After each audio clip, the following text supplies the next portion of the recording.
Pour moi, ce qui est au cœur de Mexico 86, c'est l'engagement d'une femme et c'est les prix à payer pour, transformer nos sociétés et comment ces prix parfois est très, très élevé et comment l'engagement de cette femme, elle prend le pas sur les restes.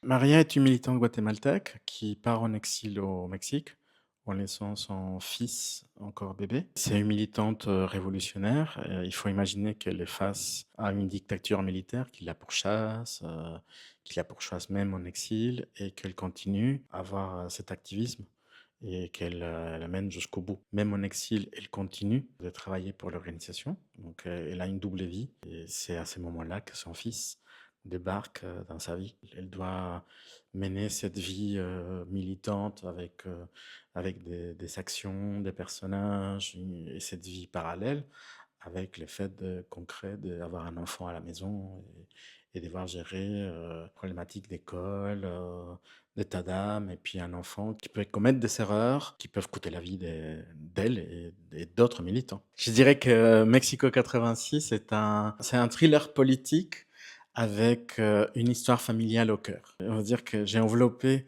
cette histoire des familles au milieu d'un thriller politique avec une volonté de publier des articles dénonçaient ce qui se passe au Guatemala au moment de la Coupe du monde du Mexique en 86, en découvrant un journal militaire qui montre la participation de l'État dans la répression et en même temps cette femme, cette mère qui se rencontre avec son fils après 10 ans de ne pas vivre ensemble. J'ai travaillé avec Bérénice Bejo pour les rôles de Maria. Pour moi, Les Passés de Farhadi est un film qui m'avait marqué. Ce qu'elle fait dans les films de Farhadi, pour moi, est exceptionnel. Et quand j'ai découvert qu'elle était argentine, je me suis dit que c'était peut-être possible. Puis on lui a envoyé un scénario et puis on s'est rencontrés à Paris. On a beaucoup parlé lors de cette rencontre.